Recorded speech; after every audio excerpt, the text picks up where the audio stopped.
In the mid to late 2000s, a series of disturbing incidents occurred. Harassment and coercion by two disturbed bad actors taking a bystander on a nonsensical journey resulting in organ harvest. And then two friends, one innocent and one guilty, involved in a series of crimes and murders resulting in countless senseless deaths.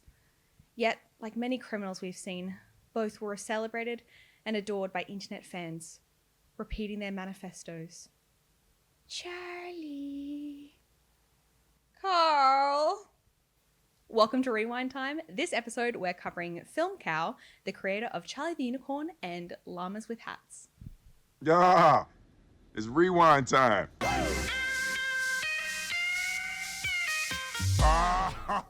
Welcome to episode 12 of Rewind Time, a YouTube history podcast. I am here with co-host YouTuber Lucy Livin. Wow. Hi. And I am your other host, Max. I have not seen much YouTube for the record, but today that's going to start to change. Oh. Because our topic for today is the channel FilmCow, which is an animation primarily focused channel, and it's most well known, I would say, for the viral animated series Charlie the Unicorn. Yes. Lucy, I've already said I've seen Charlie the Unicorn. I imagine, have you seen Charlie the Unicorn? I have. Wow. I'm very familiar with Charlie the Unicorn. Yeah, I am. As a child on the internet in 2008, I believe, which is when it was first popped on YouTube, although it may have appeared earlier on Newgrounds. It was on Newgrounds, in like 2005. Yeah. I'll get into that. I just want to know when you first saw a FilmCow video, which I imagine is Charlie the Unicorn. I was shown Charlie the Unicorn by my cousin, and I used to watch it with my dad. Wow, Dad mentioned. Used to watch it, past tense. Cool. Okay. How about you? So I actually, this is funny, had a friend in primary school also called Charlie, and that I feel was my gateway to Charlie the Unicorn. So did you used to like do bits saying Charlie to him? Yeah, I believe so. Like how but you not won't like confirm. no, I just don't remember exactly the context of when I watched it. But unlike basically all the other creators so far, it's somewhat similar to Potter Puppet Pals in that I have seen some of probably the main videos, but I have a more positive feeling towards Charlie the Unicorn. Wow. Like when we watched the videos, I had a bit for the first time, I think, in this podcast series, a bit of nostalgia. Wow. Yeah. Crazy. I know. Such a different vibe this episode. Yeah. Then. Yeah. And I was like, oh, this kind of hits. Anyway, but it would have been around 2008 to 2010. And then, as we'll get into, there's a lot more Charlie the Unicorn after that, but I had never seen or knew anything about that. Okay. Yeah. All right. So FilmCow, the channel, it is it's like an independent sort of production company, but really there is one public guy behind it. His name is Jason Steele. Jason Steele. He kind of gives Jason Statham vibes. It is a cool action hero. It gives name. it gives like pseudonym. Yeah, like Max Eagles. No, that's It's like a fake name. okay. So just saying my full legal name on the podcast. It's literally your Instagram handle. Okay, cool. That's fine. Should we cut that then? No. It is in the description if you scroll all the way to the bottom. So Okay. it's just It's actually your secret agent identity. It's more sorry, sidebar guys. It's more when we put up a transcription of the episode when it has my name. Would people Google it in future?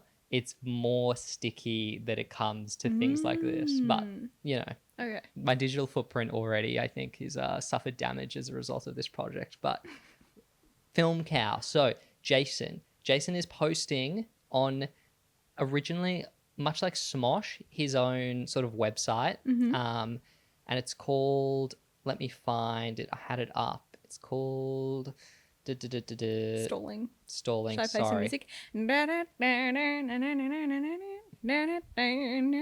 No, You can do it. I got lost in the llama. Is it not my just llama notes. No, it's filmcow.com? called Secret Agent Bob.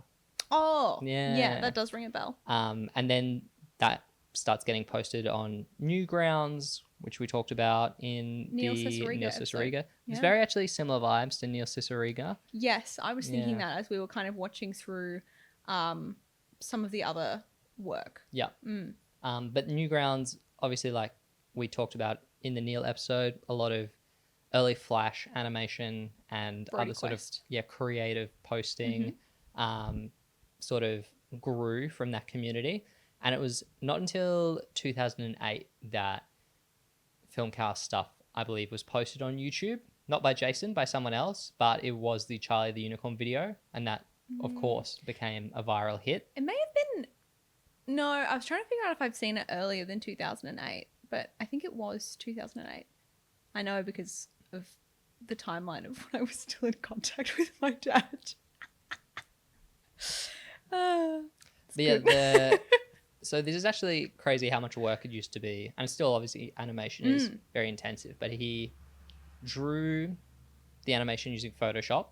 Then he animated it in Flash. And then he edited it in Final Cut Pro. Yeah, animation is so much work. I don't think this is the first animation creator we've covered on the pod, right? The first, I would say, person who's Primary, yeah. Because Neil did a bit of animation, but has his own genre of animation. So true. You know? Sorry, I must pay tribute. But I think as we go on, the YouTube community feels quite passionate and protective of creators who primarily do animation content because it is so time consuming, and there is, just speaking a bit more like broadly on animation on YouTube, there is definitely a sense that animation YouTubers contribute a lot in like a cultural aspect, or they work really hard but they don't get rewarded because the nature of animation, like to make an animated video, you know, you have to spend hours and hours and hours to get like a minute of footage. Yep. And later down the line, obviously YouTube tended to prefer longer form content, which for animators made their life a little bit more difficult. Yeah, we'll touch on that. We'll touch on it later. This was the good days of animation, so this was like 3-minute viral videos. Yeah. Era, well, YouTube had an upload limit. So correct. You couldn't just, like we do, dump Who's like the YouTube expert now? hours of content on the platform. Just hours and hours. We do be dumping. Anyway, so Charlie the Unicorn, the original upload is not by Jason. It's by a guy called Jeff Swanson, and he posted a copy on YouTube from Newgrounds. And that video is still up as far as I can tell, and it has more video views than the official FilmCow official upload that came later. But, you know, kind of cool that they didn't take down the original as far as I can tell. So in total, does Charlie the Unicorn, like the first one, it has like probably over 100 million views, right? I feel like it's pretty prolific. I feel like most people I know... It's probably the second most Charlie viewed video. Am I right? Yeah. As opposed to Charlie Bit My Finger. Yeah. Okay. See, Yeah. I know Look YouTube. at you go. Maybe we should swap roles for the pod. So... yeah, I think... Yeah, if the original's at 68 million on the original. for the original. And It's then- actually so funny. It's just the guy, just Jeff Swanson. It's like his personal channel. And then 44 okay, on so the over 100 re-upload. million. I can do simple math. Yeah. I'm so talented. Yeah, classic upload. And you know, I was the introducer. I brought it. So my cousin, who was like quite a bit older than me, showed it to me and my dad. And then I went to school and I showed it to my friends in middle school. How was YouTube not banned? It in was school? like on the... You download the video. No, I think this was like because it was still like 2000 and it might have been like 2009 or something. Yeah. So YouTube was like still quite early. So maybe I don't think they banned it yet on the Interesting. school internet. I don't remember Or maybe ever I watching downloaded YouTube it at and school. I don't know, but I definitely showed it to my friends.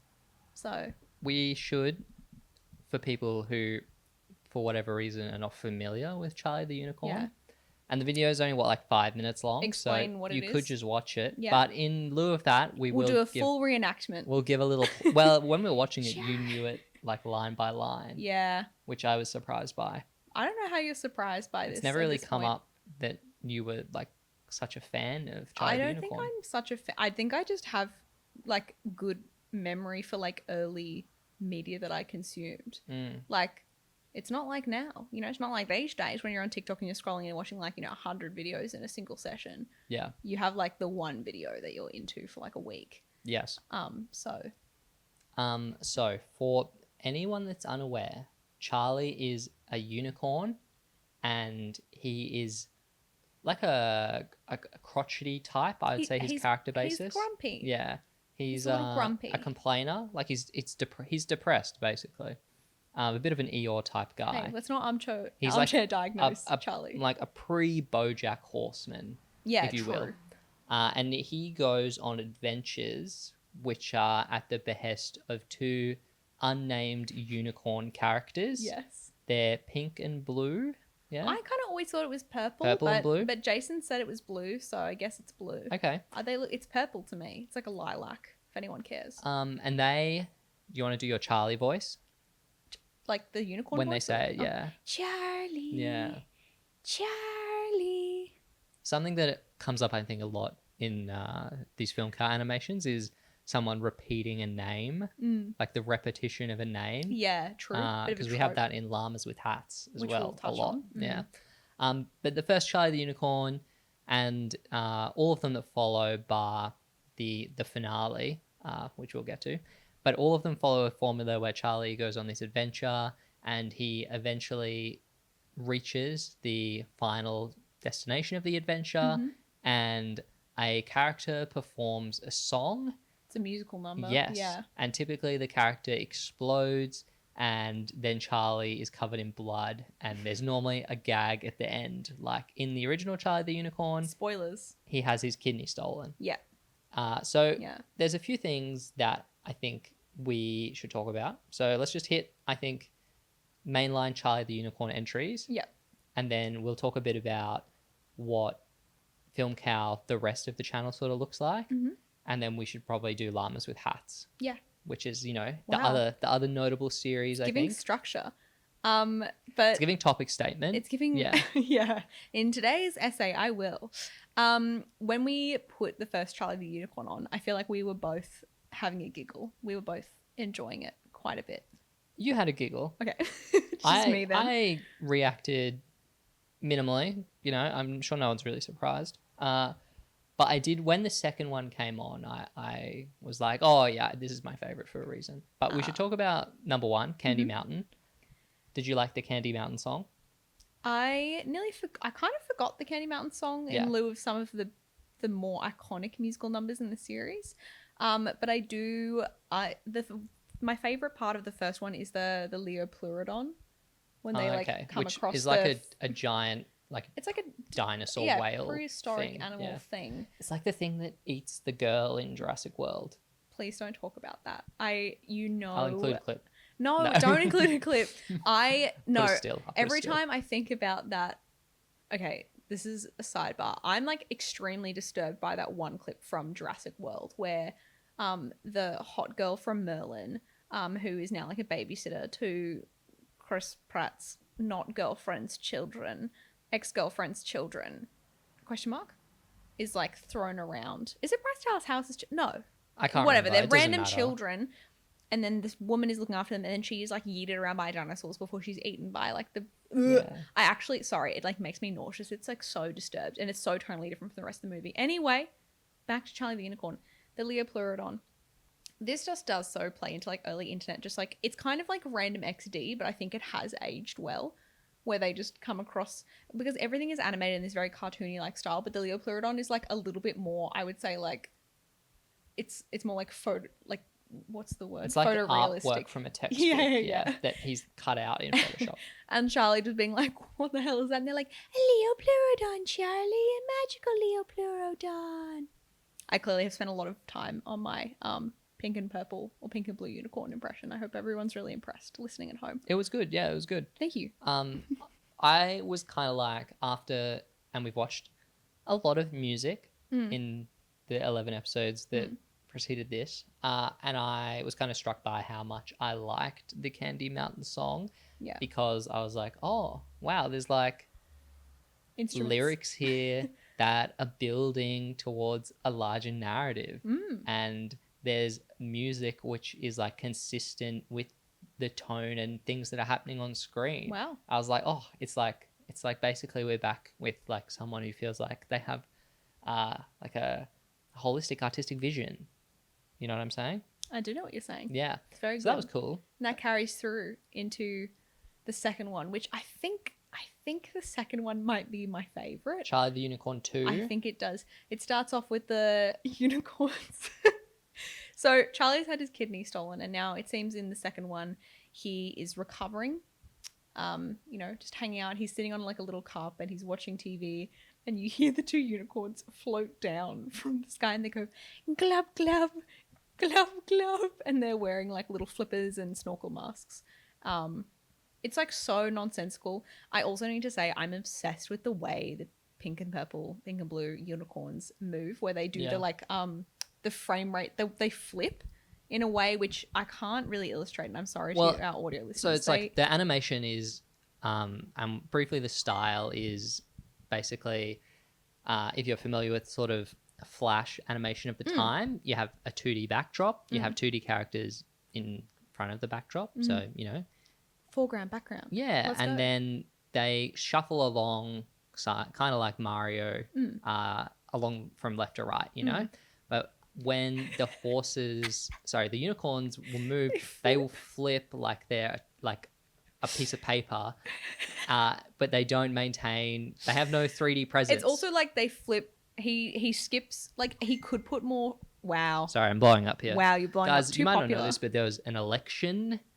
If you follow politics this weekend in Australia, it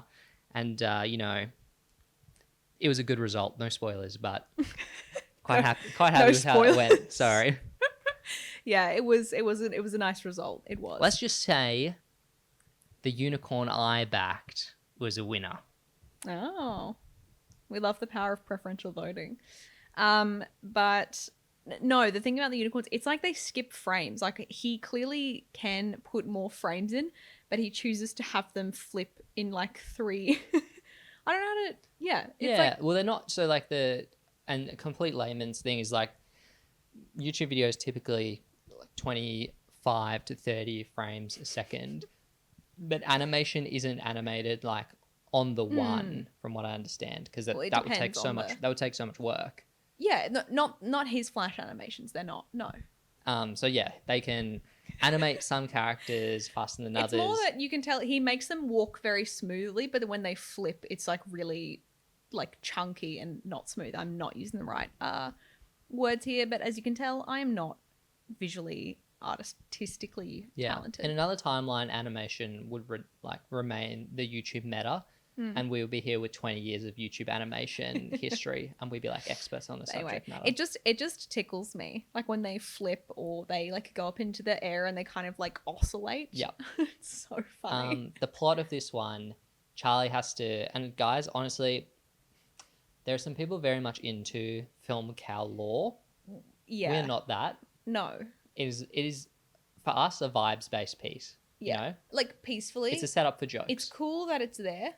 And it's like so many internet things. It's like, yeah, there can be lore and you can dive into it if you want. But like the surface level stuff is really enjoyable. Yeah. You can enjoy it without having to go through the wiki and understand everything, in my opinion. Yeah, but this one, there's like they're retrieving some amulet and they're going to Banana Mountain. And there's the bit when they like speak backwards where it's like, he's here. Well, they go and see Z. Oh, and are they speaking Spanish? Yeah. Yeah. Okay. So I feel like when we're explaining it, it makes no sense. Obviously, we would recommend you just going and watching these. Give them some more views. But the gag Z is they just are walking through the forest and come across what is like a statue of the letter Z or Z. We're from Australia, so it's Z, but it's Z. And they just go, Z, and start speaking in Spanish. And Z is talking back. Yeah, it's talking back. It's like a beeping and flashing, kind of like a Close Encounters type, like alien vibe. Yeah. And what I love so much about so many of these gags is that they are never explained. And Charlie is acting as like your kind of the POV character where he's like, what the fuck is that? And they just move on. Yeah. Like they just I think it goes like, just keep walking, Charlie. Yeah. Well, like a convention of the series is there are sort of scenes which take place during Charlie and the Unicorn's journey to their end MacGuffin. Yeah. And this one I think has the best sequence of that, which is where the two unicorns just keep going. Do the noise. They just do that and don't explain, and Charlie's like so annoyed, but they just keep doing it, and it's like so, and they're just walking through the forest backdrop, but it's so funny. This one also has the choo choo shoe, yeah, which is they go, we have to get on a train, and it's just a sneaker. I think the joke is obviously because it's a trainer, but obviously Americans, you would probably call it a sneaker, but he's like, there's no train, it's just a shoe. And they're like, the choo-choo shoe, Charlie. And then they get in and they go, chugga, chugga, chugga, shoo, shoo. And again, completely inconsequential. Like, there's all these fun tableaus, and you could just cut them all out and it would be the same. They're completely inconsequential from point A to B. And that's why I love it. So they make it to banana, what's it called? The Temple of the Banana King. Yeah. The banana place. They're going to find the Banana King. Yeah. To give him the amulet. Again, question mark. Doesn't really matter. I mean, okay, some people would say it matters. Doesn't really matter for your enjoyment of the video. And it's like a pyramid. It's like a temple. I did want to note, I made a note on this, that on the temple, the banana temple, there is like the imagery of a hammer and sickle, as in like the Soviet imagery, but they've changed it so it's a hammer and a banana. Wow. Yeah. Yeah. I was like, oh, it's like an Easter egg for the parents in Shrek, Then you're like, oh, the kid's not going to get that one, but the dads are going to love it. Well, in the first Charlie the Unicorn, we had the Candy. We had like the dancing letters of the Candy Mountain sign. And in this one, we have, how would you describe our musical performer? It is like, it has no, I would say at best, it's like, it's almost like, it's kind of like a seal. It's like a green slug with a Christmas hat and a beard. So stupid, but it kind of just appears out of the sand underneath the pyramids. Honestly, the wiki says it's a serpent. No, I'm sorry, but that's what they say it is. Oh, it also has a Santa hat. Yeah, I think yeah. It's not described, but anyway, not relevant. He is the Banana King, I presume. Well, no, he's not. Who's the Banana King? Oh, Charlie's the Banana King. Oh. Anyway, sorry, we'll get to that. But he sings a song. Yeah. And I think the song, it's like the peak of Charlie the Unicorn. The song, Put a Banana in Your Ear. Would you like to perform some?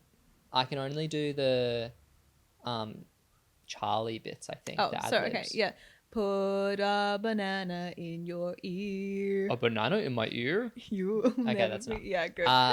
But yeah, it's like increasingly an elaborate set piece where eventually Charlie is like lifted by a chorus into the sky, but you have him throughout doing the ad-libs of increasing like exasperation and frustration, while everyone, including the unicorns, are cheering him on.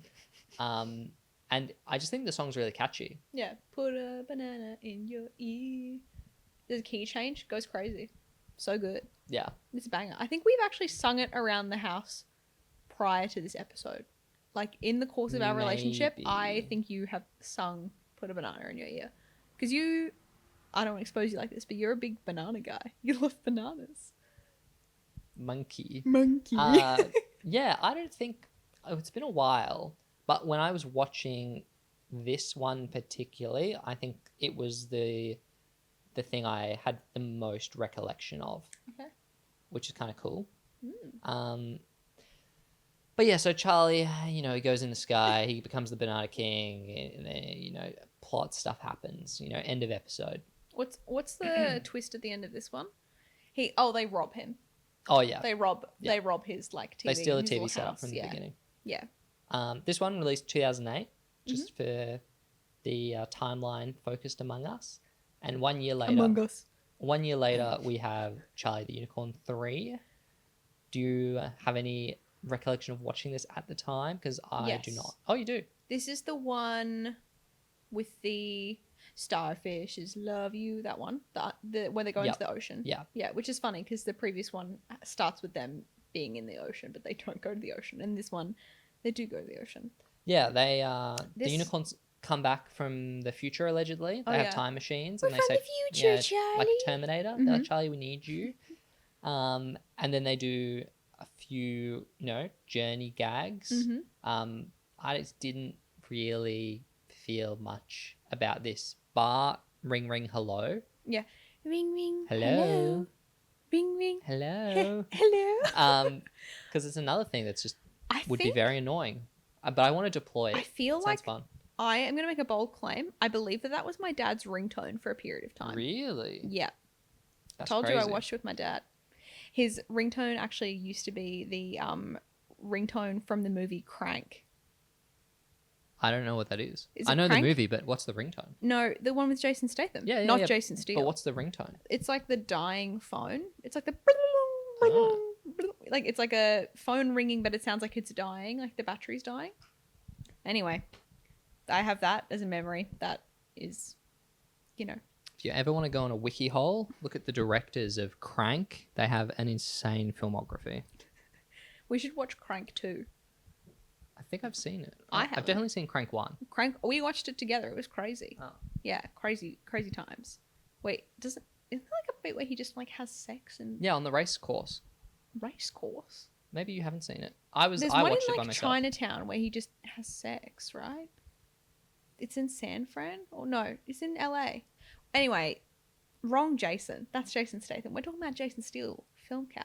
Yeah, good call. Good call. Yeah, so he goes down into the ocean, and there's the song, which like a is In the Ocean Blue, I want to say it's called. In the ocean blue. And something different about this one is there's like a rap sort of verse, like a By, rap like, a shrimp. intermission. Yeah. Where he raps all of the various fish and, creatures under the sea, which is kind of cool. It was banger. So good. And then they have to save the snowman? Or, no, sorry, next one. All good. Don't worry. No snowman in spoilers. this. Yeah, sorry. But But they are under the water. this is the one I think with the snowman. Shit, it is the snowman one. Yeah, it is the snowman one. This is why the lore is so The lore deep. is too you need to just stay with the Yeah. gags. But in this one, they're like, we have to save the snowman or something like that. There's a snowman. It's from the future. This one is where we do start to get a little bit more convoluted with like the main plot points. But ultimately, like that is still funny, like because these like scam / like violent unicorns are just like saying like MacGuffin stuff, which is funny. But they, Charlie rises into like some blinding light, and then he finds a snowman, and he's Ooh, I'm blinded by the light. okay. Oh, I just couldn't resist belting the that famous weekend pop hit, guys. Okay, we love Abel. Okay. Wow. That you are so talented. Hey, what were you special. saying? Continue your train of thought. So Charlie then finds the snowman. He wakes up. He's like, "Oh, where am I?" And he's like, "Oh my gosh, guys, I found the snowman!" And when it's revealed that his horn has been cut off his head Wow, devastating. to make the nose for the snowman. Another brutal act of senseless violence towards Charlie. Poor Charlie. So around this time, Jason was recruited, presumably by YouTube, to do a short featuring the cast of Charlie the Unicorn to promote YouTube Live. So YouTube Live was an event series that YouTube put on where they got a lot of like famous creators to rub shoulders with famous YouTubers, and it was all streamed live from San Fran and Tokyo. Wow. So the Charlie short references a bunch of YouTube memes. So I'll just run through them here. We have Rick rolling. Love Rick Astley. I'm Big aware. fan. I'm aware of that. Wow. And then also very funnily, chocolate rain. Which we just covered. Yeah, which if you'd asked me immediately before last week what that was, I would have no idea. But of course now, shout out to my boy Tay Day. Yeah, you got the reference. Another person with great politics, as we'll get into this episode.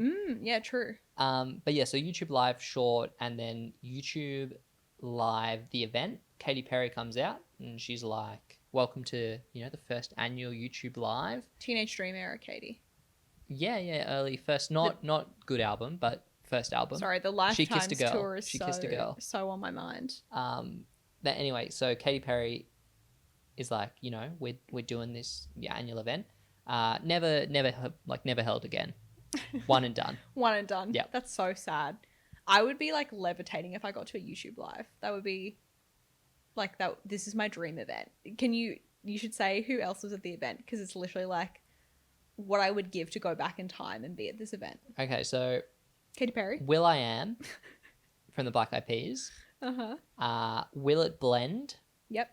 Are you familiar? I just think, is it a channel where they blend stuff? I really like Will It Blend. Maybe we should cover them. Okay. I'm surprised you haven't. Yeah, okay. Yeah. Will It Blend, classic. Something called Michael Buckley. Rings a bell. He does a show called What the Buck. Okay, no, never mind. I think Sorry to this man. The Happy Tree Friends. Yeah, I was going to say we should cover them on the pod as well. Do you know Happy Tree Friends? I do not. Oh, okay. I know my Happy Tree Friends. Okay, make a note. Mm-hmm. Fred and Smosh. I know them Yeah, from we the do. pod. Someone called Esme Denters, who's a Dutch singer. Probably doesn't help, does it? Nah. Shout out to Esme. Bo Burnham. Crazy. Did Yeah. that mean we get to do a Bo Burnham episode? I don't know. What does he do on YouTube? Well, he was at YouTube Live with will.i.am, so In clearly... 2008, Yeah. Okay. Something we'll look into. This is funny, though. They gave an award to the Queen of Jordan. Yes. Like, what? Rania Al Abdallah, the Queen of Jordan. Like the actual Yes. Queen of Jordan. The wife of King Abdallah II. What award? They honoured her with the YouTube Visionary Award for her efforts to combat stereotypes and misconceptions associated with Arabs and Muslims. Okay. I know. Slay. And given this event was not continued, the only recipient Wow. of the YouTube Visionary Award. So Shout out to the Queen of congratulations to the Queen. Queen of Jordan. Shout out to the Queen. You are my queen. You are our queen. But yeah, this was never hosted again. RIP. So sad. Yeah. It's almost like they would need another sort of event or annual thing to honor YouTubers and creators. Look, It's almost like maybe they we're up would there. just make a video. I It's can almost sense like there's some foreshadowing. It's almost like it inspired our podcast name. Oh, Yeah, YouTube Rewind. Okay. I'm so excited for us to watch YouTube Rewinds but we're building up to it because you need to know who all the people Yeah, exactly. in them Won't are. work. But yeah. Okay, so before we talk about the rest of the Charlie the Unicorn, one other promo I want to mention around this time is the Hot Topic promo Slay. promoting the line of Charlie the Unicorn merch that was then available at Hot Topic. Charlie the Unicorn, Fred, Shane Dawson. I was going to say, we've had a lot of Hot Topic discussion on this episode. They were really ahead of the curve. Have you ever bought anything from Hot Topic? I have. Do you know what I've worn? Oh. Actually, no, I probably never worn it when we've dated, but I had it and I sold it for quite a reasonable amount of money recently. Do you want to tell me? Yeah, sure. I thought you were going to guess, but you don't know. Well, I thought my brain was thinking of that community shirt, but I know you bought that at 30 Rock. That I did, yeah. Wow. The Rock is in the building. You're on one today. Anyway, it's because it's an evening record. Yeah. Yeah. In case you couldn't tell by the lighting. Anyway, so If you're a I video bought, watcher. and I'll see if I can include an image, because the shirt is so, you can tell that I was 13 when I bought it, because it's a piece of Odd Future merch. Odd Future, the rap collective with Tyler, the creator, most prominently. Mm-hmm. This was a shirt which was about the member Earl Sweatshirt, who at the time was missing because he, I believe, went to Samoa to be rehabilitated. A whole bunch of stuff there. But it's his likeness done in the Odd Future art style, which I would describe as what kind of looks like a child's painting. Wow. And it's quite a bright blue.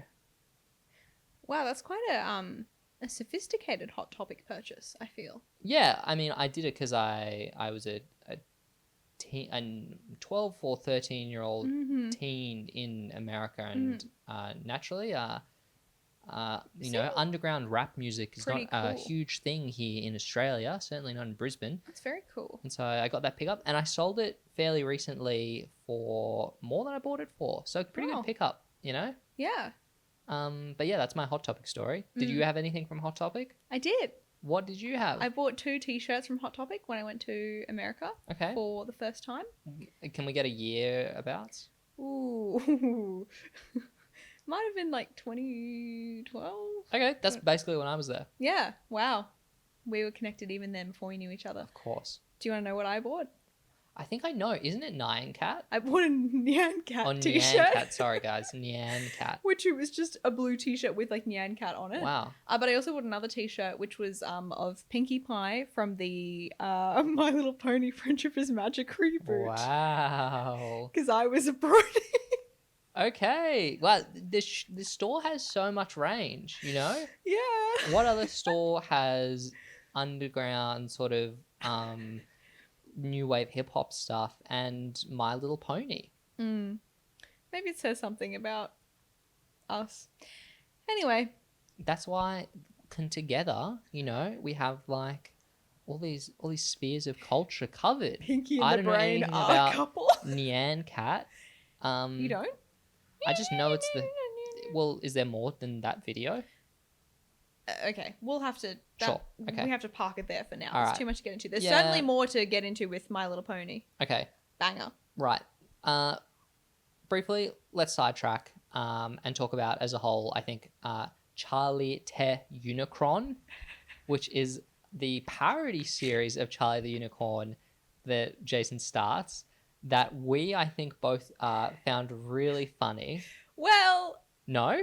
no, it What? is. It is funny. I think there were some parts where I was like, oh, like maybe some of it doesn't hold up as well as some of the Charlie the Unicorn. What? Well, okay. I'll give you the context. So Jason was like, I did this because I wanted to do a parody where it feels like the commenters on Charlie the Unicorn videos wrote the script. Okay. Because they come up with all these like ideas that are, sorry guys, they're bad, but they are funny. So, but sorry, you were going to say? No, we can just get into the Yeah, like, so the art style is like, they change it to look less professional, which admittedly doesn't take much. Well, but it it's- just means there's less lines, right? it's less work, and he's Yeah. also doing like less animation on each. Like Yeah. they're not moving as much; they kind of just like float around. Probably a bit. can reuse maybe some of the assets from the Yeah, episodes. Yeah. Well, yeah. It's a lower effort animation. It's a simpler type of animation. But I also- sorry, go ahead. Oh, I was just gonna say, I just laugh whenever you say Charlie T Unicron because it just reminds me of the Skeleton You're Army. obsessed with the skeletons. Skeleton Army. Anyway, I would say the So main stupid. change overall about the parody series is that the two unicorns, they become, how do I say this? They become like characters from Boys in the Hood. The voice acting of them has been altered so that they now speak. They have the exaggerated swagger of a young black teen.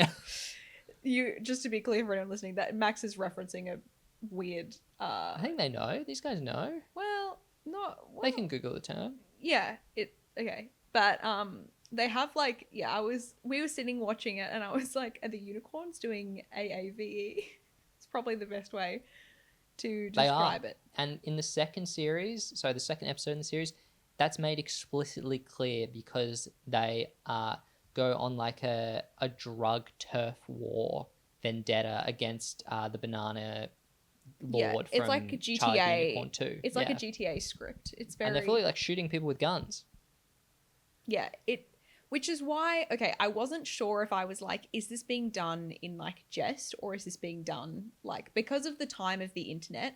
And we will watch some creators soon who are not doing it in like an ironic way. They're Yeah. doing it in like a it's funny to make fun of black people way, which I was like, Well, I mean, it's not wrong to do that. It's just more a topic of how is it done, and like what's the context? yeah, exactly. Yeah, exactly. But no, I don't think there's anything here that is. It is just funny because out of all of FilmCow's work, he has like never done, I would say, like he's never put an effect on his voice to do like an accent that is like Well, we don't proviso know we didn't watch every everything. video, Yeah. because obviously there's our like man's- hundreds yeah, of videos exactly. on his channel. Hard to cover. Same with any creator we cover, pretty much, unless they have like a very small video library. We can't watch everyone's videos, like all of their videos. I think that for creators who are not personality based, the benefit of watching a lot more of the content, I think, is sort of reduced, because it's less about like their personal story, because it's more about we start just making artistic judgments on the work, which is interesting, but it's not necessarily like their history, if you know what I'm saying. Yeah. No, there is a bit of difference in the type of creators we've covered so far. But I guess all to say, I was like, it's funny, but I was more laughing from the aspect of it is an extremely like outlandish choice to suddenly have the unicorns be like coded as black, because they are obviously pink and blue unicorns. I just think it was really cool to see the like conventions of the series disrupted. So like the other Charlie the Unicorn's quite formulaic. These ones, they're a lot more freeform. They have guns and things like that. It's just, and I get what he means by talking about like the commenters. Like they'll be like, wouldn't it be funny if the unicorns had guns? Yeah. Or like, and you know what? Maybe in this instance, the commentators were right, because there are 4 Charlie T Unicrons. The back 2, because there's not really plot focus. It is mostly just rapid fire gags. I did find them all pretty funny, especially the third one where the Unicrons, I guess, are really just insistent that they're in CSI Miami, and they just keep yelling about CSI Miami, which as they're someone like, go to the beach. You know, as someone who like made us watch NCIS, oh no, sorry, what's the SVU? Sorry, SVU. I do think that I do find crime procedurals like really quite funny. Yeah, me too. My favorite crime procedural is Lucifer. Yeah, wow. We can't get into it on the pod. That would be like my alternate pod. Would be a Lucifer watch podcast, because admittedly, I think Lucifer's like crazy, which if anyone doesn't know. Sorry, Lucifer, an example where the treatment of black characters is potentially... It's crazy. In like an early episode, if you don't know, Lucifer is like it's a crime procedural the devil where he's owns a nightclub, but he also helps the police solve crimes. Yeah. But he's like meant to be sexy, but he's also British, so he's like that was my British man impression. Yeah, it's pretty good. Can you do a better one? What's he like? You can do it. Lucifer, You're British, so it's not offensive. He's like... Well, he like walks into a gangbanger's apartment, Jesus. And he is like, "Get this disgusting music off." He talks like Russell What am I Brand. listening to? But it's like, bro, you own a nightclub. What do they play there? Have some decorum. Yeah. And it's like you. Anyway, sorry. Talk about Lucifer. Wrap up Lucifer chat. And let's tie off Charlie the Unicorn. There is a Charlie the Unicorn 4, and there's a song about millipedes. I am a millipede. I am amazing. Okay, you know it. So did you watch this at the time? This would have been, when this came out, would have been maybe like later on. So like if my early discovery of Charlie the Unicorn, it was sort of like 1, 2, and 3 were in kind of close succession. Yeah, this was 2012, so 3 years after the last installment. So I definitely saw it because I was like, oh my god, Charlie the Unicorn, it's back. Like I remember watching it at the time, but I don't think I had as many repeat watches because I was not really remembering it as I was watching it. But then the song kicked in and I was like, I am a millipede. Because another thing, my friend who I showed Charlie the Unicorn to, and I hope she's listening, because we were talking about this when we were talking about the fact that we were doing this podcast. She was like, surely you'll be covering Charlie the Unicorn. We are. But she introduced it to, or maybe I also introduced it to her youngest sister, who also then became like obsessed with Charlie the Unicorn. So she was blaming me for the fact that her younger sibling was was constantly doing like Charlie the Unicorn, like sound bites and bits around the home, which she found maybe irritating, but like maybe in a loving way. But it would be annoying just having your like kid sister be like, Charlie. I think there's way worse things to be. Yeah. Imagine them doing the Fred voice. I feel that I gave, you know, a beautiful cultural moment to be shared. But I remember her younger sister doing the I am a millipede. Like she liked that one from memory. Okay. So Cool. so I remember this one, all to say. Yeah, I was out of the Charlie the Unicorn content verse at this point. There you go. So having watched this for a first time, I was like, it's just fine. It's not as much of a banger as 3 or 2. Yeah. 2 is, I think, peak. I agree. Yeah. It's like Actually, Toy Story 2. Quickly, let's rank. 2, 2, 1, 3, 4. 3, 4. Yeah, okay, same. And then there's also the finale, which I guess we'll talk about. Yeah, now. so 10 or so years go by between installments. Mm-hmm. In the mid-2010s Kickstarter phase, FilmCow do a Kickstarter to do a finale for Charlie the Unicorn and raise around $200,000. I remember the Kickstarter. Yeah, being, it's a lot of money. Yeah, it is. And so they raised a heap of money, and Jason was like, we're going to do the grand finale. It's going to be 5 parts. And so I believe they released that to backers over the next few years, and the final thing was released in 2021. Okay.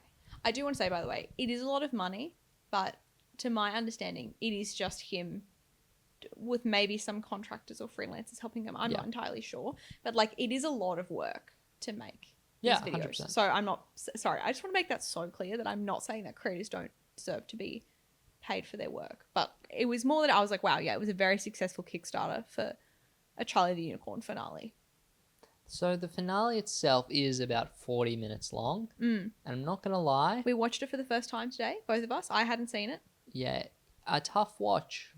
Sorry. Oh, I think so. It's really quite focused on the lore of Charlie the Unicorn. and I think it ties in some stuff from like his other series, Yeah, which maybe. there's some other series on his channel. He does several. There's quite a few.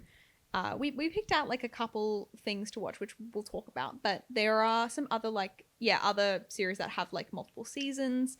I don't think anything that quite achieves the same viral, like mainstream success as Charlie the Unicorn or Llamas with Hats, which we'll talk about. But they do seem to have like a following that enables him to continually make, episode after episode, and is still continually running for some of them, I think.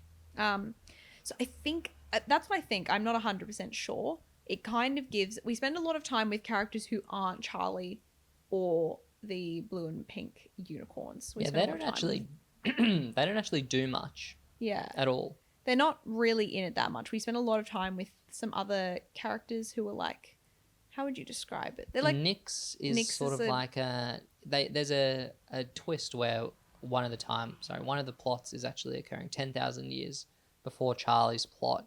But that plot as a whole, it's like a sci-fi fantasy kind of vibe. It's we're trying to be nice, but we were not engaged. I think if you go into this like being purely just a Charlie the Unicorn fan of the like 4 or so, the 4 Charlie the Unicorn videos, which total like under 20 minutes long, you would go into this and be like, it's like not the same thing. No. It's like a different thing altogether. It's not to say that thing doesn't have value and isn't enjoyed by some people. It's just that if I'm going in for Charlie the Unicorn and I'm expecting to see those unicorns like flipping around and going like that doesn't really, it happens in this still, but of the 40 minutes, we're spending a lot of time on like time travel, like MacGuffin lore. All the thing where they're like, Charlie's depressed. We've got to fix Charlie. It's trying to add a deeper meaning and a greater kind of overall story to, and it is also sort of like not retroactively, but I guess explaining like some of the things that happened in earlier the Charlie Unicorns, being like, actually this starfish is XYZ, and it's like, that's great. I don't really care that much though. I just don't think that Charlie, like, why is Charlie the Unicorn a good video? Because it's like 5 minutes of good jokes. It's like one absurdist, banging surreal song, comedy. Yeah. and the plot is just like a vehicle to deliver those things. But when they're like, we're doing something for 40 minutes, like the conventions of doing like a short film, like the plot does become more important, just because you can't, like, pacing wise, you can't just continue doing what you do over 4 minutes. And I just don't think the introduction of those plot elements makes a better video. You won't entirely understand what I'm referencing here, but I think for our listeners who are entrenched in YouTube culture, like myself, guys, is this not kind of giving like watch a studio energy? Like, it's kind of giving like, I'm not saying it's the same, but it is sort of giving like, I, want to do this bigger project that, is more ambitious, but it's ultimately like maybe only of interest to, or it's most of interest to the creator itself, and then a small portion of the audience as opposed to the audience at large. You mean like higher production value doesn't necessarily make better? Yeah, for product anyone sort who of thing? doesn't know what I'm talking about, this was, I feel like I have told you about this. There was sort of a big scandal. It was kind of Didn't they recent. come out and be like, pay for my streaming service? Yeah. Honestly, I don't know. Yeah, no, they were like, we're going to leave Okay. YouTube and we're going to start a streaming service. Actually, good for them. That's actually swag. They I didn't think I end said up. that at the time. Well, it's not. Well, okay. Without the context, it's maybe feels more swag than it kind of was. But Okay. essentially, and also they recently laid off a bunch of their staff, so not that swag. But it kind of, and I'm not saying that's what it is, but that's just what it gives me in terms of like, who is it for? Is it for the fan? Well, maybe it is for the fans. Like, maybe there is like a dedicated group of FilmCow fans who like love this like fantasy sci-fi lore. But as someone who, I feel like I was a Charlie the Unicorn fan, I'm like, if I was like 14 and this all happened in like a closer succession of time, I would be watching this like, what? Do you know what I mean? Yeah. Dunno. It would look. The video itself has, I think, 900,000 views. So like a fraction of what the original ones. It obviously has been a really long period of time, and we have talked about creators where they achieve really early viral success and they can't maintain that same level. Yep. Just due to like algorithm stuff, content saturation, like all of that. So I'm not saying that, but I do think maybe not that many people. Had it been more of like an original Charlie the Unicorn video, I think it would have seen some more success. Cool. Okay. So yeah, that feels like I will say, you don't know downer. this, but Jason has said that he will do a Charlie the Unicron version of the Charlie the Unicorn finale. Okay, I would probably watch that. So would I. Well, now that I've seen all of them, yeah. Yeah, I would watch that. That could be sick. Yeah. But so, yeah. I feel like it's such a bummer because I love Charlie the Unicorn. Yeah, no one, look, no offense, but no one is associating Charlie the Unicorn with this finale. They're associating it with the bangers. I went on Reddit and there were the FilmCow subreddit and people were like, oh, it's so, like, they were like, now we have answers to all of these questions. And I'm like, you were wondering about that.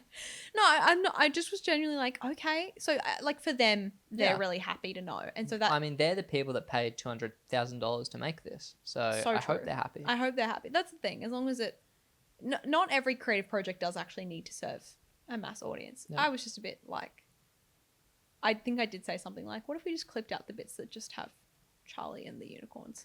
Yeah. But anyway. Okay. So that's the Charlie animation the was Unicorn. beautiful, though. Beautiful animation. Yeah, it was the nicest animation by far, which makes sense. The money's on screen, folks. You can see the money. It's 40 minutes long. Cool. Charlie the Unicorn. Mm-hmm. Not the only thing that Jason has produced. No. We went through, and Jason's still publishing new animation even now. Mm-hmm. So over 20 years, which is pretty cool because animation on YouTube, not as lucrative as it was when the platform began. Yes. You want to talk about that? He published, was it a video? He put up a video announcing his Patreon and he did a bit of explanation about why he was going to Patreon. And I think there may have been a way for you to directly support him prior to this. But he does say in the Patreon that, animation doesn't pay, especially the animation that he does, which has elements that are not friendly to advertisers, Yeah. it pays very little. So they're the figures there for you. So when these came up on the screen, he showed his YouTube analytics, which include the amount of money he was making for a video, and I obviously spend a decent amount of time in the YouTube backend, and I have like a general sense of, at least with my own statistics and creators who are maybe in like similar niches to me, how much money you make from a video. And when I saw these figures from FilmCow, from Jason, my jaw dropped. I was like, wow, that's extremely low.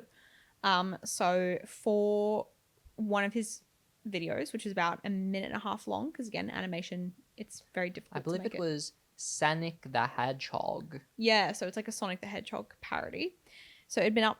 This had been uploaded for 2 years. So over the 2 years, it got 350,000 views, 8,000 watch hours, and it made just about $50. And to me, that okay, there's a few elements for our listeners, if you don't know, that influence AdSense revenue on a YouTube video. So there is, or like your CPM. So just bear with me while I nerd out a bit. But it can be, so the genre of your video, which determines what type of ads play on your video. So, for example, myself, I'm in like the fashion, lifestyle, beauty niche, and that tends to have pretty high paying ads because obviously plenty of ads. Women be shopping. Max is mouthing women be shopping. Thank you so much for that, Max. But that's how it works, guys. Sorry. It advertisers will put money behind demographics that are more lucrative than others. Yes, sure. But you know what actually is the highest CPM is tech, which is men be shopping. If we're to stereotype. Hey, everyone has an iPhone. Yeah. Okay. But so I'd like to buy the world an iPhone. That's what Don Draper said. Okay. He did not say that. When he was the Bussin'. Have you seen Bussin' Mad Men? Oh God. When he had the broccoli cut. Sorry. Anyway, continue CPMs. But so someone like Marcus Brownlee would have a really high CPM because he's a tech channel. So tech really high, fashion, lifestyle, beauty all pretty high, gaming a bit lower. As a CPM, that's kind of generally what has been said. Yeah. It changes from time to time, but anyway, if you have adult content in your video and it's like not, safe for work, or it's not like family friendly, that goes lower. And another thing that impacts the amount of money you make is the watch time, or like the length of the video, because if it's over 8 minutes long, I think it might have been made shorter, but it was 8 minutes originally. If a video is longer than 8 minutes, you can put in a mid-roll. So you'll have the video that goes at the beginning and at the end, but if it's longer than 8 minutes, then you can also have mid-rolls, and you can have multiple mid-rolls. So FilmCow would not be eligible for mid-rolls a lot of the time. And so that's like a main revenue generator for a lot of creators. Anyway, all to say, the $50 for 350,000 views is extremely, extremely low. So low. Even if it's only a minute long, even if you don't get mid-rolls, I still think that's really low. I was quite shocked by that figure. Like, I think that's really crazy. I mean, it does make sense. Yeah. Like, I don't think many brands are putting their hand up to have their product promoted alongside a video where Sonic and Tails are in a romantic relationship, but unfortunately Tails is murdered, and then Sonic extracts revenge on Dr. Robotnik. When you upload a video on YouTube, you are asked to rate it yourself and mention if there is like frequent coarse language or if there is any violence or anything like that. But because FilmCow is a higher profile creator, he would likely have to be more stringent, and he would have to be like, someone does get killed in this video, or there is depicted violence, or there is swearing, or there is, adult themes and stuff like that. So yeah, he would be, that automatically then like takes a lot of ads out of the running to be put on your video, I would say. So yeah, feel for him. But it's really, really so low. I will say adult content is probably a frequent theme of the animation that we watch. There's a dark side. I think if you were to nail down like tropes or like stylistic characteristics, calling cards for FilmCow stuff is like, you have something like the Charlie the Unicorns, or like talking animals, or things that present traditionally as like childlike in animation, but then it takes like a unexpected dark turn, you know, like the talking animals kill each other, or Yeah. you know, they'll like do cannibalism. An or early video we watched was called Ferrets. Ferrets. Because we did watch some other videos other than the mainline kind of series. And in Ferrets, it is two. I actually quite liked Ferrets. I thought this was quite a funny Yep. video, but it's two cute little animals kind of talking to each other about like all the things that they like about the day. They have like, it's like Life's a Happy Song. Yeah, It's yeah, a yeah. musical. Yeah, very like that vibe. And then it is revealed that what is The ferret, he's a Nazi. But should we say that? Can we say that word? nope. Pineapple. Pineapple.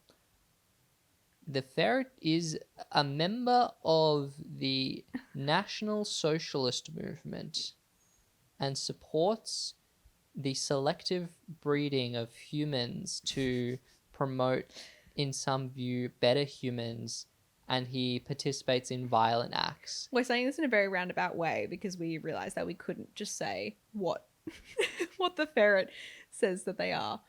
Yeah, much like FilmCow, we are victims, We're victims of of the censorship. But yeah, so But yeah, and then there's like, you know, the there's- marshmallow people video as well. This Yeah. does a similar thing. The cute marshmallows go and do crimes. they do cannibalism. Yeah, Things exactly. like that. Yeah, that's it. It's a recurring gag. There's usually like a rug pull of something a bit darker. There is like some stabbings or some type of extreme violence. Yeah, this is Um, this is where people did Elsagate. They were like the child and the animations on YouTube are crazy, bro. But these are obviously like not for children. Yeah, but I can see how in early internet though that people would be like, I'll put this video on for my child. yeah. But this was like pre-Coco Melon. You weren't like letting it run. And honestly, there's nothing here that I think is going to be too Traumatizing? yeah, Yeah. like You don't know about Happy Tree Friends, right? No. Okay. We'll leave that for another episode. okay, specific videos I want to shout out. Chris Brown, American Superhero. This is for this me was crazy. beginning of a more like political side of the content, and the concept is that Chris Brown is a superhero per the title, and he gets called by the police to stop various petty crimes, and what that involves is him arriving on scene, identifying that the perpetrator is a woman, and then you watch as he punches and like beats the female perpetrators for an uncomfortable amount of time. And at the end there's a male perpetrator, and naturally he doesn't do anything. Yeah, he says, I'm going to sit this one out. Yeah. So I think this is an intentionally uncomfortable watch. How do you feel? Yeah, I actually was like looking away. It is really uncomfortable to watch because Chris Brown sucks. Yeah. So if you don't know, the context of this is that Phil? Chris Brown has a history of domestic abuse. Yeah. Most notably, obviously, involving Rihanna. and so this video, I think, is a criticism of that behavior. I do think it's crazy still. I actually worked in retail once, and obviously you have your like approved corporate retail playlist. Yeah. Or your manager will just put on their playlist, and they were like repeatedly playing like Chris Brown songs, and I was a bit like, hey, should we like maybe not be listening to Chris, because okay, not to get into, you know, hot water, but like there are obviously some artists where there is like allegations or things. There's some allegations that, you know, are not like people debate about it. Ow! People debate. But with Chris Brown, it's like there's no debate. He has been convicted and found guilty. No, but there's literally like videos and like pictures of him like assaulting Rihanna. Like there's and so it's like clear as day. And then people are just like, no, but I love Chris Brown. It's like, what? Yeah. Just not at the retail, not at the store, not at the department store, just blasting Chris Brown. Yeah. Anyway, I also think this was interesting because we talked about Charlie to Unicron, where the unicorns for some reason speak with AAVE, but in the Chris Brown video, he decidedly has an extremely like white voice because he's just voiced by Jason. I think Jason voices all the characters with some rare cameos and exception, but he just literally gives him like no. Yeah, I think he was probably sensitive to, and obviously he wouldn't be the first to have this accusation leveled at him, but there are certain people who think that criticism of Chris Brown is primarily due to his race and not his actions. But we don't need to get into that. We need to get into that. I think our opinions on the matter is quite clear. Would you agree? Yeah. Yeah. But I just thought it was interesting that because if you watch Charlie to Unicron in like a vacuum, you might be like, and also the reason is because some other YouTubers do like accents as a point of comedy. Yeah. But I mean, like to be offensive. yes. Like on purpose. Yeah. Yeah. But I don't think when you're a voice actor, I don't think doing an accent is I think if it's a inherently- racist stereotype and that's what's used as the comedy, it's not good. Yeah, okay. Yeah. Look, anyway, I just thought it was interesting Yeah, to sure. mention that Okay. in context with the others. Well, it's good that you bring up stereotypical accents and voice actors' depiction of them, because the It's Cake Boss video has us treated to like a parody depiction of everyone's favorite reality show, Cake Boss, Buddy Velastro. or Cake Boss, I guess. I'm the Cake Boss. Can you tell everyone about Cake Boss? I feel like you know more about Cake Boss than I My do. family, my siblings did watch a bit of Cake Boss when I was growing up. All I know is that it's just like the Cake Boss is a guy. He's Italian American. Mm-hmm. Shout out to my Italian Americanos. Anyway, he's in a part of America, around New York. It might be Jersey, it might not be. I'm not sure. Not American. And No stereotypes he here. has a cake shop, and his family. It's like a family business, and somehow there's like drama about running the cake shop because it's reality TV. It's very popular and it ran for like a bazillion years. Like There's those Cake shows Boss, do. there's Ace of Cakes. Oh, what's Yeah. that? Ace of Cakes is like the other Cake Boss, but it's like not Cake Boss. But it's basically the Sure. same thing. Okay, so he spawned a Ace of cake Cakes is empire. Duff Goldman. Yeah, Yeah, but this is Buddy Velastro. yeah. Well, shout out to my boy Buddy.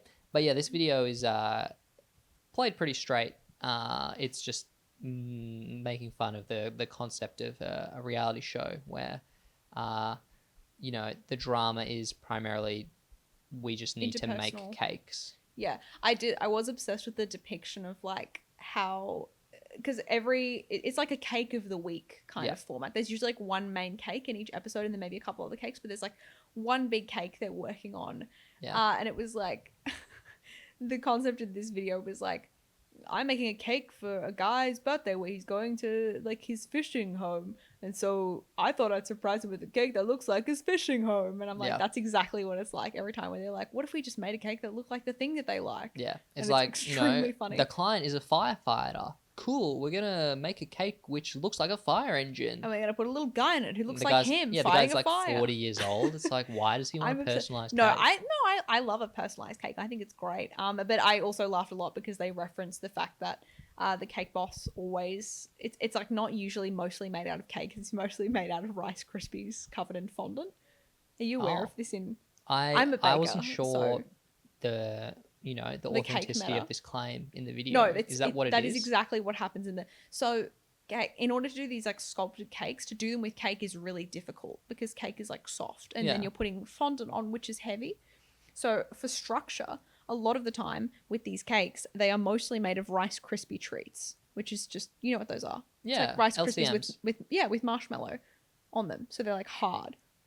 And then The LCM kid is actually potentially a listener of this podcast. wow. Shout out if he's listening. He knows who he is. But mostly the cakes end up being like not mostly cake, they're just Rice Krispie with a Yeah. small amount of cake.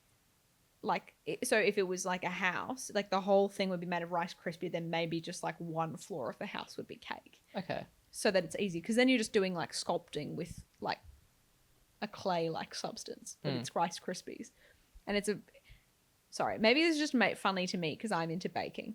I think it's really funny that it's like a common, like a meme within cake decorating that people are like, look how cool it is that I made all of this out of cake, but it's like you didn't. You made it out of Rice Krispies, which are infinitely more malleable and moldable. It's like way easy to do. Obviously, it's still difficult, but like, also if you ordered cake and you just got a fucking massive Rice Krispie, just a bit of cake, it just sucks.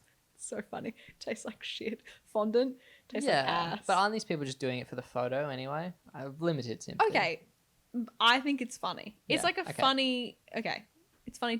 It's funny to me. It's funny to me. Anyway, this is good. Also, his arms keep being like small. He keeps drawing his arms in different ways. The cake bowls. Yeah, the cake bowls.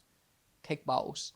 There is another little series, not a formal series, but they're tied by a common theme, which is the FilmCow sort of political videos, where there'll be like a political figure of the day. So back in like the 2000s, you have John McCain, and you have the video John McCain and his vegetable friends, where he talks to vegetables that talk back to him. Yeah. And everyone's like, okay, but all of these videos, and there's ones with Obama, and there's all the way up to present day where there's one with Joe Biden. They don't seem to make any sort of explicit political points that we could pick up. We didn't watch all of them, but I did see someone once ask Jason about like, oh, you make like videos with political characters, and they don't have political messages in. So it's not just us that has identified this. And I do just think maybe it's an engagement tactic. Yeah, I would say it brings new people in. Yeah. Did he respond to that question? Oh, not that I saw. Okay. Yeah. Guess we'll never know. There's also like a thing where you're like, oh, he's doing like pop art where he's taking like the famous figures of the day and, you know, recontextualizing them. So that angle is quite interesting. I remember early internet, there were so many like George Bush like memes or like websites where it would be like, you know, beat up Kill George Bush. Yeah. Do you know what I mean? So I feel like it is kind of like it's always been like that on the internet. I feel like less now, right? Yeah, less now, but although we're not in this circle of media really, but I know a lot of people don't like the orange buffoon in the White House. So I think there's some similar stuff going on with Trump right now. But I do want to say, though, the one with Joe Biden, where he is doing his first day and there's like a singing kettle that, you know, traipses across his desk. Teapot. Yeah. I was like, this actually maybe is, you know, documentary footage of his dementia progressing. Wow. But, you know, who's to say? Look, who's to say? No videos of Bernie. No, definitely not. So we're getting towards some spicier stuff, because fairly recently there was a video with a political angle and a famous person mentioned. They're not depicted in the video because it's a song about their death, actually. The video is called R.I.P. Henry Kissinger, and it's a celebration of the death of Henry Kissinger. Lucy, do you want to tell us about Henry Kissinger? No? I get that it's a controversial a topic, but he's a former US diplomat, I guess. He had positions in the US government in the 60s and 70s and is seen as one of the primary architects of the Vietnam War. So not a cool guy, and it seems that Jason shared that sentiment because the video is very, very strong in its criticism. Lyrics like "I wish you had never been born," and it goes on to describe how he died by falling into a vat of poo, which, guys, not strictly true, but funny to imagine. Yeah. Just wanted to shout that one out. Banger. Yeah, I mean, do you not agree? Don't tell me you're pro I Vietnam am not. War. I am not pro Vietnam thank War. I'm you. not pro Henry Kissinger. It's just tonally quite different to what we've. Yeah, it is. I do think he's letting a bit looser in Yeah. his Later. more established Mhm. years. Yeah. I agree. But is another He said they can't hurt me. another entry This in video's only our going to make $40 anyway. in our series of creators being based, Yeah. like the anti-Kissinger stuff. Yeah. Okay, cool. So we're getting there. Llamas with hats. I feel okay. In a rewind time first, I think you were more familiar with llamas with hats than I was. I think I only watched one. I don't know what it is. Funnily enough, I really liked Charlie the Unicorn as a middle schooler, but llamas with hats didn't do it for me. There's no music. The vibes are kind of more bad. Yeah, llamas with hats. It's decidedly more violent. Set up, we have two llamas. The one is named Carl. The other is unnamed for much of the series. And it's normally just shot in like one location. Sorry, it is film. Yeah, I know what you mean. And the two llamas are facing each other and they engage in a dialogue and it cuts back and forth. And the unnamed llama does this thing where he just keeps saying, Carl. Yep. That's like the Charlie of this series. And through the episode, it will be revealed that Carl has done something like a horrific crime, like he's he eaten basically someone. always does war crimes. And it progresses through the series. He does more and more like serious, like actions, I guess. So like in the first one, he just like kills someone. In the second one, he like sinks a cruise ship and he sinks all the lifeboats, which I found pretty funny. And I actually don't think I'd really watched beyond this because in the third one, he does a coup in South America, which is actually another, I think, somewhat political point if we take the stuff about Kissinger in context, just given what we know of the American involvement in coups in South America through the 20th century. And then Llamas with Hats 4, he sets off a nuke and he floats faces by the camera, I guess, on They balloons. like parachute down. Yeah. They're like fleshy faces. Yeah. But then this just keeps going on. So there's about 12 episodes in this series. And he, continually does crazy stuff. And the other llama is like, stop this. This is crazy. And he's like, well, I what could I do, about this stuff? Yeah, the bit is quite funny. Is like the primary llama is like getting upset with him, and he's like, there's also a lot of like he spends quite a bit of time denying it or pretending he's not involved, and then like admitting to things. He is like a psychopath, I guess. Like he doesn't have any empathy, right? He doesn't think he's doing anything wrong. No, he's just like, well, yeah, I had to. Yeah, exactly. He'll be like, I didn't do anything, and then he'll be like, but what about this? And he's like, well, yeah, I did do that. It's kind of like that is the bit. Yeah, and the dialogue is like very much, it's very quick, rapidly paced back and forth. And there's like minimal animation in these series compared to Charlie the Unicorn. Yeah. So it is dialogue focused, and I do think there is some good gags through the episodes. Not so much that I am like, I'm not putting this up with my YouTube greats just yet, but I did like there is things that I think are quite funny from the llamas, especially around episode 6. You have Carl. He describes himself as the Henry Ford of human meat when he has his organ crushing processing plant. And I was like, yeah, the meat it's pretty train. good. The one before, when he's harvesting the hands of white children, he just says, Whitey's got to pay. And I was like, funny. That's funny.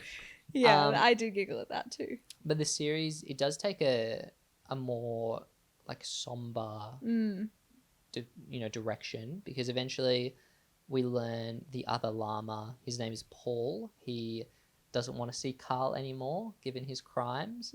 And then Carl continues to do the acts, but he is just talking to a mask of Paul, which eventually becomes not sentient, but Carl sees it as talking he's like to him. Clearly, he's already psychopath. He's then entering like clearly like some type of psychosis. Yep. Where he is convinced that Paul is like guiding him to do these acts of violence. Yeah, and it does seem by like the final episodes that Carl has destroyed the world. Yeah. And everyone's dead, and he goes to see Paul one last time, and it's Paul's skeleton. Yeah. Grim, with the little hat. Yeah. We haven't even talked about it. They are wearing hats. Well, they're llamas with hats. Llamas with hats. And then Carl has sort of a mental break. He's yelling his own name, Carl, which is like the trademark of the series, and talking to himself.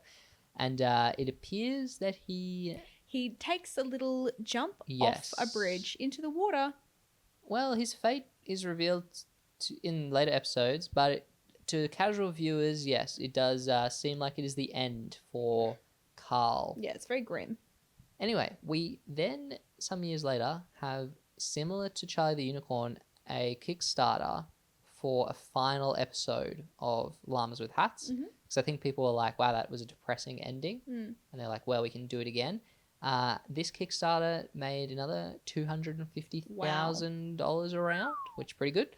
And we skimmed through this epilogue because I don't think either of us are really that taken by Llamas with Hats. Similar to, it's not for me. I do appreciate the gags, but like, yeah, I don't have the same nostalgia goggles for it that I did for Charlie the Unicorn. But this epilogue is about 20-something minutes long and is similar to the Charlie the Unicorn finale. Is like a lot of it is like surrealist, like floating through. I don't know how to. It just asks us to really buy into Carl as a character. Yeah. And I don't think we do, because we just see him as silly llama. He's a silly llama who does war crimes. Yeah. And they're like, but do you think he's okay? I'm like, well. Do you think he feels bad? I'm like, I don't really care. Yeah. I would just think they basically did End of Evangelion, which if you guys haven't seen Evangelion, the TV show, they did Genesis. Yeah, they did final 2 episodes, and people were like, wow, these were compromised. Why were they like this? And so they made a movie redoing the final 2 episodes, and it was pretty much the same, if not more grim than the original ending. But it's just, yeah, it's a lot of like surrealist, like just like music and like not dialogue, but like narration of like, yeah, it's not really like, it's not like another Llamas with Hats episode similar to the Charlie the Unicorn finale. It's like not really the same. It's not a spiritual successor. It's, well, I suppose it's direct successor. You know what I mean? It's just like, it's a different thing. He's trying to be more exploratory with it, and that is fantastic, but it is not something that I think was of particular interest to either of us. Yeah, I think that the takeaway from this is that like there are some properties that start as like YouTube or other online creations that are then transferred into like a more mainstream media like property. Like what's that singing TV show you watched that was originally a YouTube series? You might have to do some. Is it Greek? What? Or it was on Amazon. It's a singing show. It's an animated show, and they sing. You mean Has Been Hotel? Yeah. I don't. It's not Greek. No, Why what do you is think it? Was it a web series originally? Yeah. It was a web series. Yeah, thanks guys. Wow. The Vivsy Bop. Yeah, and there's also Hell of a Boss, and yeah. Oh, yeah. Thank you. Wow, I was like, wow, I've really. You just said the singing show. That's Greek. Yeah.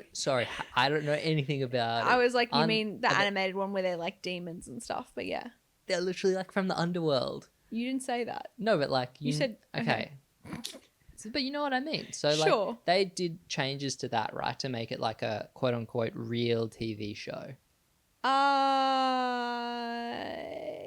Yeah, like no, yeah, it is a real show. I would say that the original stuff that was uploaded on YouTube was closer to like an actual like TV pilot. Like it was I think the vision was always to have it be that, and I don't know. I think FilmCow, and correct me if I'm wrong, but like I don't think the intention was ever necessarily for it to like. I think it works best as an internet video. Do you know what I mean? I don't know. You could make it into a TV show, but like, could you? it like the enjoyment of Charlie and the Unicorn is that it's like 2 minutes long and it's funny. Yeah. In that, whereas I know what you mean.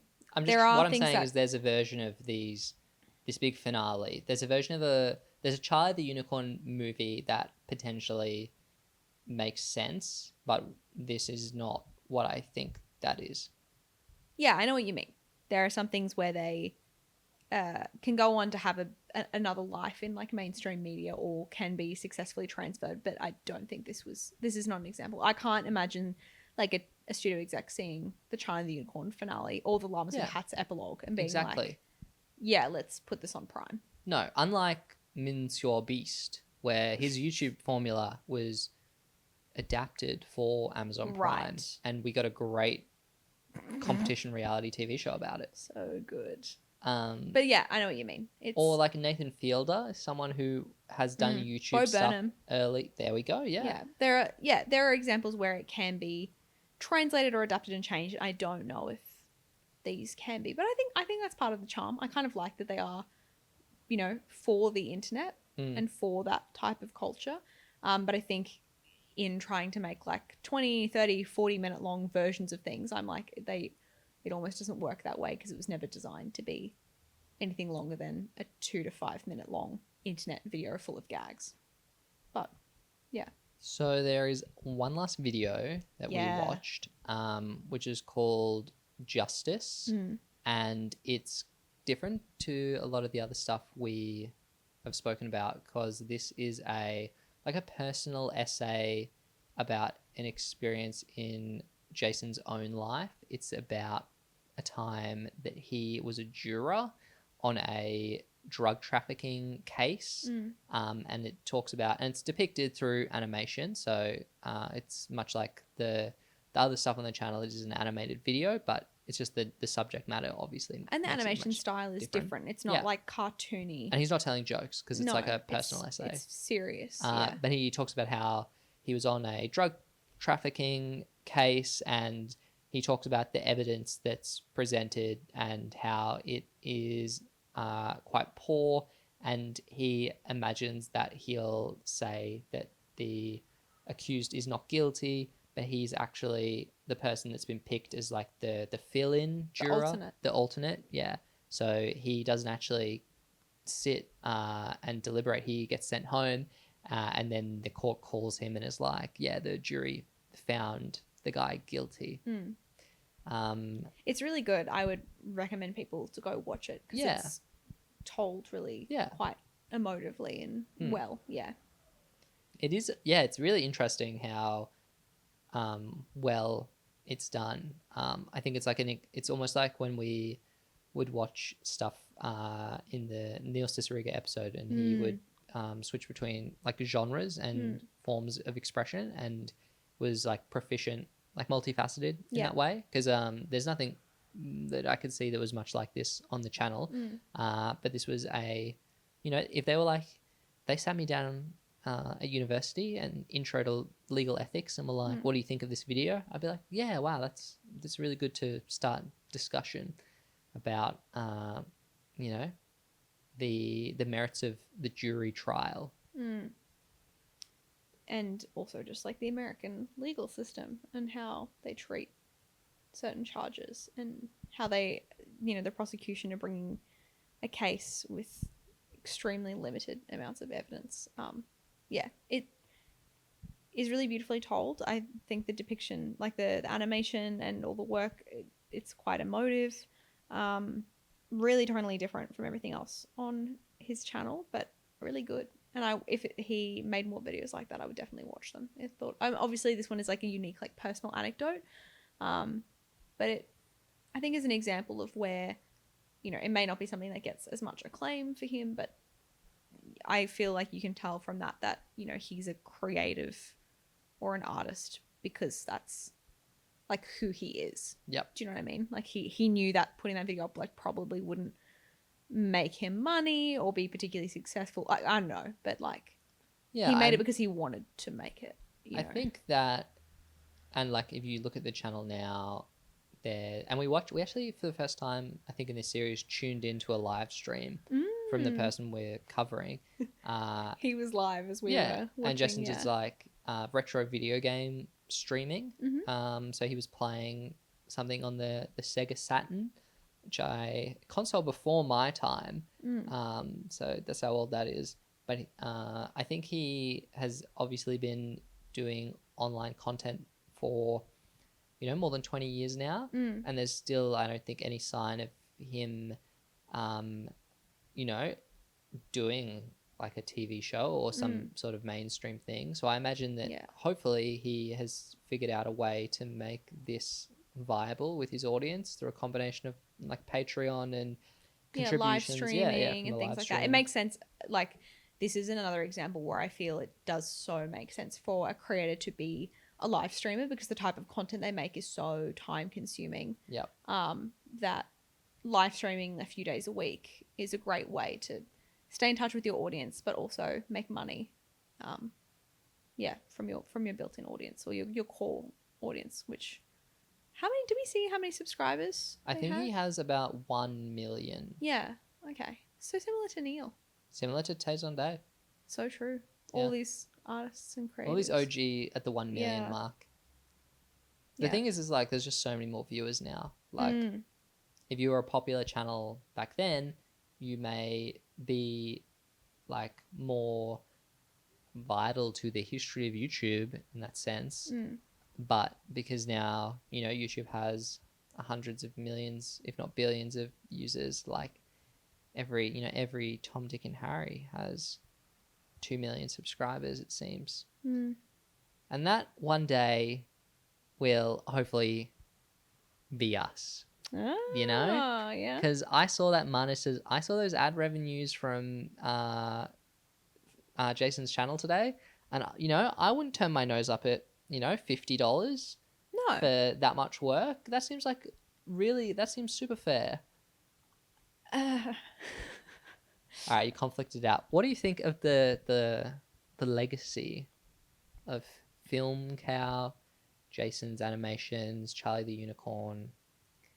I think Charlie the Unicorn is just such an iconic internet series, and is so like key, I would say, to YouTube's DNA, so much so that they invited him to be part of the first and only YouTube Live event. But I think what I really like about Jason's work and Charlie the Unicorn is that it is a really great example of how something like YouTube, and obviously, there's also Newgrounds and there's other websites, but we're talking about YouTube. YouTube can help, YouTube has helped so many creators find a home for their work and find an audience for their work that, in the mainstream would not have been successful. Like, Yep.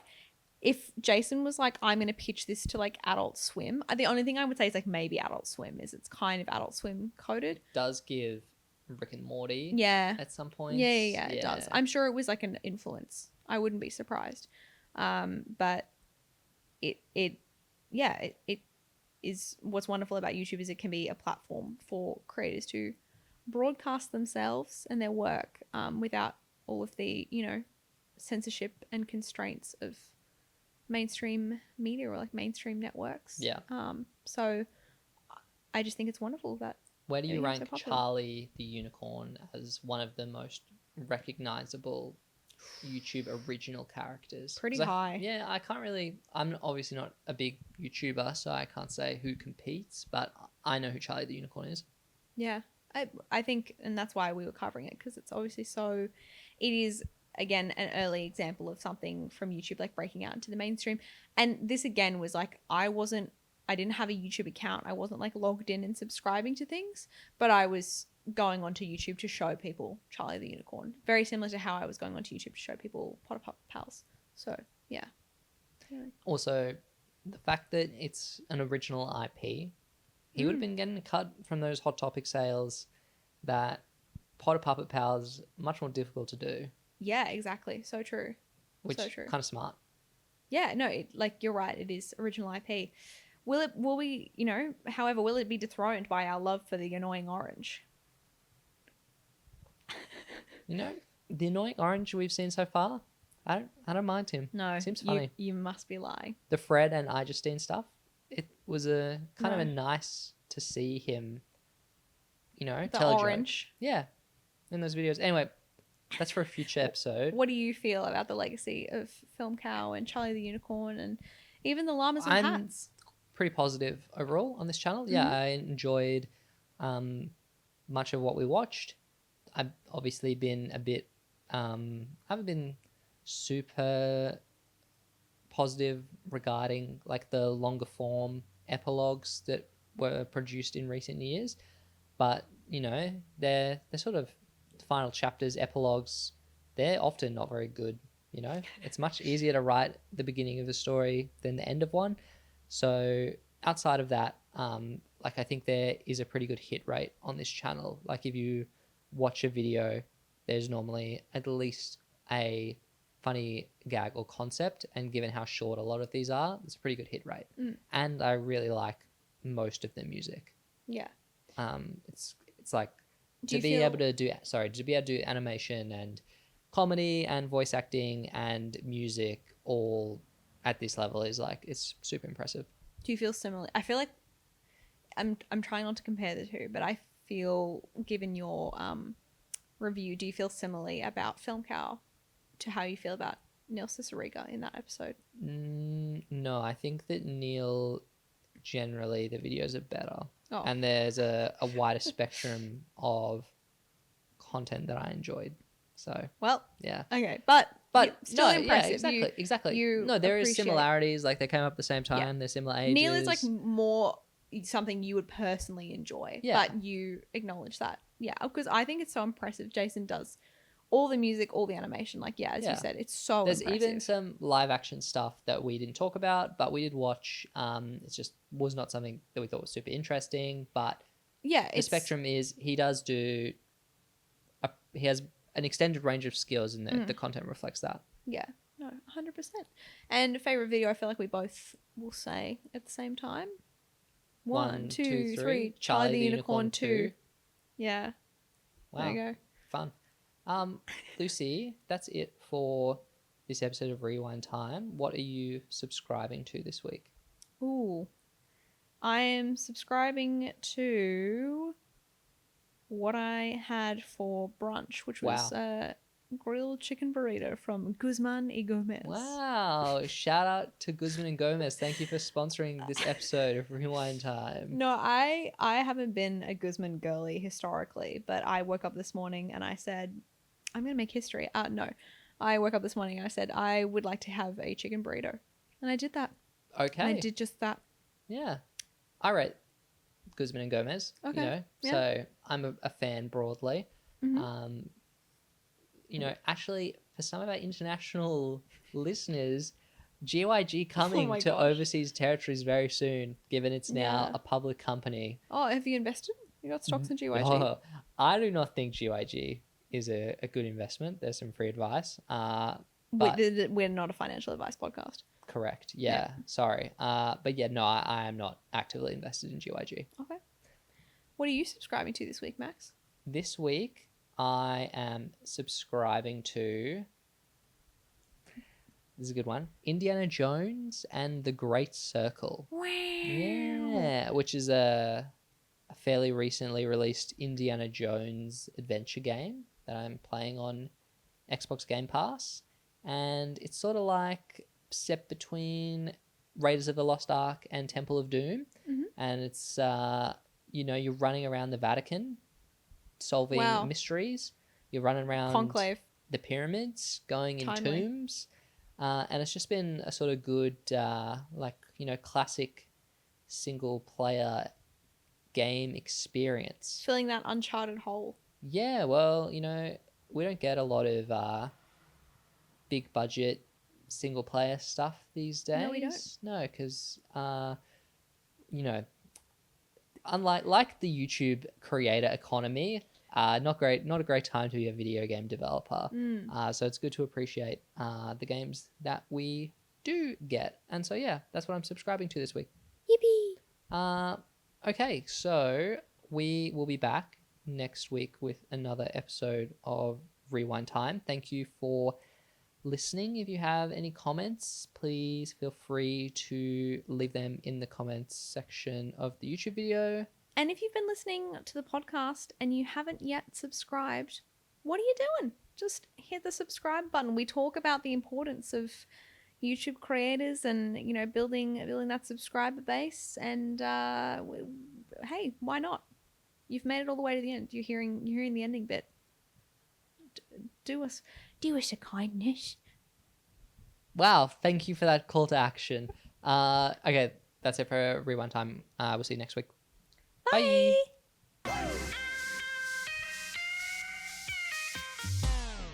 Ah, oh, that's hot. That's hot.